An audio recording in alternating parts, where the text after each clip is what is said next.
हे आहे बाहेती कुटुंब, ज्यांचे भावपूर्ण स्वागत कमलनयन बजाज प्रशासनातर्फे केले जात आहे। अनोख्या दातृत्वाने कोणाला जीवनदान तर कोणाला दृष्टी देणाऱ्या एका दुर्मिळ घटनेचे संदर्भ यामागे आहेत। कोणाला कधीही रिकाम्या हाताने जाऊ न देणाऱ्या, घरातल्या कर्त्या स्त्रीच्या निधनाने खचलेल्या बाहेती कुटुंबाने केलेले हे काम आहे।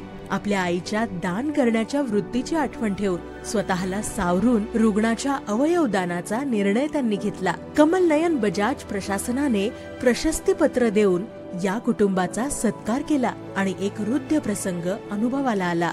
यावेळी रुग्णालय प्रशासनातील पदाधिकाऱ्यांनी आणि बाहेती कुटुंबातील सदस्यांनी आपल्या भावना या शब्दात व्यक्त केल्या। First of all I am extremely grateful. अब जैसे लोग बहुत ही कम मिलते हैं जो किसी और के बारे में सोचते हैं, and I am so happy that I mean today हमें मौका मिलता है कि आपको हम सम्मान दे सकते हैं।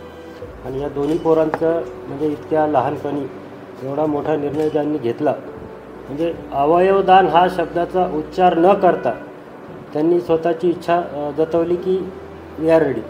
First of all thank you very much Bajaj Kamalnayan Bajaj family, कारण आम्ही जेव्हा इथे आलो आम्हाला त्या गोष्टीचं नॉलेज नव्हतं एवढं, म्हणजे अवयवदान हा प्रकार माहिती होता पण ती प्रोसिजर ती कशी असते काय असते तर आम्हाला एवढी ठाऊक नव्हतं। तर यांनी जो सपोर्ट केला इथल्या स्टाफने सगळ्या इथे, म्हणजे आम्हाला 1%ही असं वाटलं नाही की कुठे आमच्या जे हिंदू धर्मात जी विधी असते त्याच्यातही कुठे धक्का लागेल का, की जे आपल्याला देह वापस मिळेल। तर आम्ही जे जे सांगितलं ते पूर्णपणे तुम्ही म्हणजे आम्हाला सपोर्ट केला, त्याबद्दल मी तुमचं मनपूर्वक आभार व्यक्त करतो। दिवंगत रुग्णासाठी श्रद्धांजली अर्पण करताना ज्यांना या अवयव दानाने नवजीवन मिळाले त्यांच्या कृतज्ञतेचा ओलावा आपल्याही डोळ्यात तरळल्याशिवाय राहत नाही।